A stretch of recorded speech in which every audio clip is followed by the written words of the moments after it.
Ça fait un moment que je voulais parler des femmes dans le championnat du monde MotoGP. Le problème, c'est que il n'y a pas de femmes en MotoGP. Enfin, il n'y a pas de femmes. Du moins, il n'y a pas de femmes pilotes en MotoGP. On a des femmes en MotoGP. D'ailleurs, on a même des team managers femmes en MotoGP, comme c'est le cas pour Milena Corner, qui est le team manager de MV Agusta en Moto2. Mais bon, à part Milena ou quelques personnes travaillant dans des teams ou les Umbrella Girls, il n'y a pas beaucoup de femmes dans les championnats du monde MotoGP. Mais vous inquiétez pas, il y a quand même pas mal de choses à dire. Bonjour à tous et à toutes, c'est Kenpi, j'espère que vous allez bien et bienvenue dans cette vidéo dédiée à la jante féminine. Il faut quand même parler des femmes. Non, parce que bon, quand on parle de MotoGP ou même de moto en général, on raccorde directement ça aux hommes.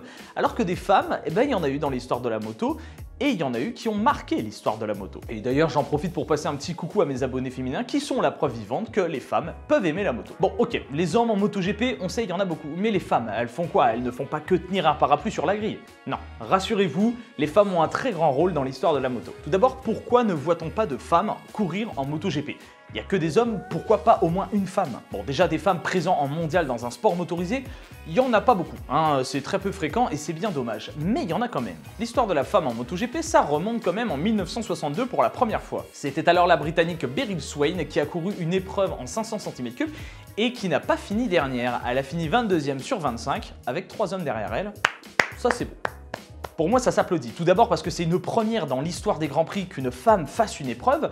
En plus, elle finit l'épreuve et elle ne finit pas dernière. Ça, c'est tout simplement respectable, sachant qu'il y a quasiment déjà 20 ans d'histoire de MotoGP derrière, remplie d'hommes. Et les exploits féminins en mondial, ça s'arrête pas là. Sachez que pas plus tard que l'année dernière, en Super Sport 300, l'équivalent de la Moto 3 dans le championnat du monde Superbike, c'est une femme qui a remporté le championnat du monde, Ana Carrasco, qui elle aussi était quasiment entourée que d'hommes. Et pourtant, Ana Carrasco, elle a réussi, elle a fait cet exploit de remporter un championnat et ça fait d'elle la première femme de l'histoire à être championne du monde dans un sport moto vitesse. Et un peu plus dans le championnat du monde MotoGP, même si je dissocie pas mal cette catégorie, c'est en Moto E qu'on peut retrouver une autre femme, Maria Herrera. Tiens, d'ailleurs, en parlant d'Ana Carrasco et Maria Herrera, sachez qu'elles ont toutes les deux été en Moto 3 mondial en même temps, la même année. Si vous regardez la liste des inscrits en 2015, vous pourrez retrouver le nom de ces deux femmes-là qui ont couru aux côtés de tous les autres pilotes qu'on peut retrouver maintenant, même aux côtés, par exemple, d'un certain Fabio Quartararo. Et d'ailleurs, pour la petite anecdote avec Quartararo et Maria Herrera, sachez que Fabio a gagné 9 des 11 courses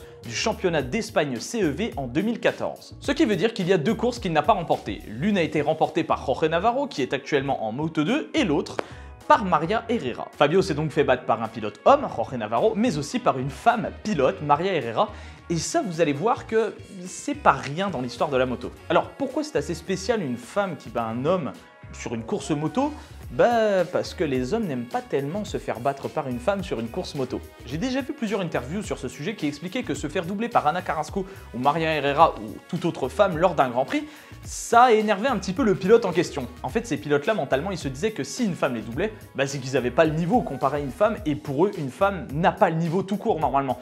Donc c'est un peu bizarre. Mais ça, malheureusement, c'est un problème de société. Je ne tiens pas une chaîne de sociologie, donc clairement, on va pas débattre 1000 ans, hein. Mais faut tout de même en parler. Certains ont cette espèce de côté macho, machiste, je sais pas trop comment on dit, qui fait que se faire doubler par une femme, bah ça les emmerde, hein. Désolé pour le mot, mais c'est clairement le mot en fait. C'est entre le fait qu'ils pensent qu'elles n'ont pas le physique pour, que c'est un sport d'homme et pas de femme, et qu'elles feraient mieux de faire la vaisselle par exemple, enfin bref, il y en a des comme ça, et c'est totalement débile. Et ça l'est encore plus lorsqu'on sait qu'une femme est largement capable de gagner un championnat comme l'a fait Ana Carrasco, ou comme l'ont fait beaucoup d'autres femmes dans le domaine de la moto. Bon, je peux en citer plein des comme ça, Sarah Lisito en stunt, Livia Lancelot en motocross, le Girl Racing Team en EWC, ou même encore Lucy Glockner qui a carrément fait Pikes Peak. Et très clairement, si un jour je me mesure à ces femmes-là sur une moto, il n'y a pas de débat en fait. Il n'y a pas de débat en fait, je me fais vraiment rouler dessus quoi. Ces femmes-là ont vraiment tout ce qu'il faut pour tenir la dragée haute aux hommes et les battre tout simplement dans leur propre discipline. Et ça en fait pas d'elles des super-héroïnes, c'est juste qu'elles sont moins nombreuses. Mais alors, justement, pourquoi elles sont moins nombreuses? Bah c'est assez simple, déjà il y a beaucoup moins de femmes qui font de la moto que d'hommes qui font de la moto, ça c'est réel, comme il y a beaucoup moins d'hommes qui font de la danse que de femmes qui font de la danse. Encore une fois, la société. Mais donc prenons l'exemple de ces femmes qui font de la moto. Il faut encore qu'elles puissent avoir le niveau nécessaire pour accéder au-dessus. Et là encore, il y a tellement de concurrence et rempli d'hommes que bah, les places sont extrêmement peu nombreuses. Et là encore, si elles accèdent à un niveau supérieur, on va encore malheureusement trouver des gens qui ne vont pas les accepter en tant que femmes pilotes. On va les refuser dans les teams, on va les refuser diffusées pour des wildcards ou pour des championnats, juste parce que c'est des femmes et on croit pas en elles. Oui, je sais, c'est bien triste, mais c'est bien réel. Cela étant, de nos jours, il existe de plus en plus de structures et d'aides pour permettre aux femmes de débuter la compétition moto. Que ce soit championnat féminin, team féminin, ligue féminine, on peut trouver son bonheur en tant que femme pilote. Tout ça pour dire que si vous êtes une femme, absolument rien ne vous empêche de commencer la compétition. Sauf le pognon. Vraiment, ça, je ne pourrais rien faire pour vous. Bon, tout ce que je dis, c'est bien joli, mais ça n'explique pas vraiment pourquoi on ne voit aucune femme en MotoGP, en fait. Comme je l'ai dit plus haut, il faut déjà réussir à atteindre le MotoGP. Et vous n'êtes pas sans savoir que le MotoGP, c'est l'élite de l'élite qui est là-bas. Vraiment la crème de la crème, le meilleur des meilleurs. Et encore une fois, du coup, quand on voit le ratio de femmes comparé au ratio d'hommes en moto, on a peu de chance de voir une femme aux côtés de Rossi ou aux côtés de Marquez. C'est loin d'être impossible, mais c'est compliqué. Et attention, je ne dis en aucun cas que les femmes n'ont pas le niveau. Je dis juste que le scénario précis pour voir une femme en mondial, il est hyper compliqué à réaliser. Du coup, pour ma part, je ne pense pas que ce soit une question de sexisme, mais plutôt une question de quota et de société. Et malheureusement, on programme un peu les femmes à pas spécialement aimer la moto, mais préférer par exemple l'équitation ou la danse. Parce que c'est plus girly, tu comprends la danse? Non. Chacun fait ce qu'il veut. Si tu es une femme et que tu as envie de faire de la moto, fais de la moto. Si tu es un homme et que tu as envie de faire du cheval, fais du cheval. Et pour la petite anecdote, beaucoup de pilotes font de l'équitation. Ça muscle pas mal les jambes à ce qui paraît. Et pour conclure à tout ça, je mettrais ma main à couper que s'il y avait autant d'hommes que de femmes qui faisaient de la moto, on aurait autant d'hommes que de femmes en MotoGP. Mais pour le moment, c'est pas trop le cas. On espère qu'à l'avenir, ça sera mieux. En attendant, on compte sur toutes les pilotes femmes de se mettre en avant et de montrer qu'elles ont le potentiel pour faire aussi bien, si ce n'est mieux que les hommes en moto.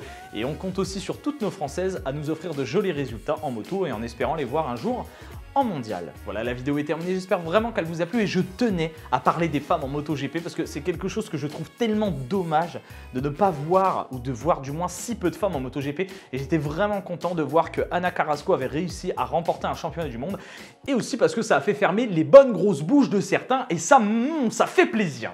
En attendant, si la vidéo vous a plu, je vous invite à la liker, la commenter, la partager, n'oubliez pas de vous abonner, de cliquer sur la petite cloche pour être au courant des prochaines vidéos. Quant à moi, je vous laisse et je vous donne rendez-vous vendredi pour une vidéo que vous m'avez beaucoup demandé et que je vais enfin réaliser. Je vous en dis pas plus. Prenez soin de vous, des bisous à toutes les femmes motardes et V à tous.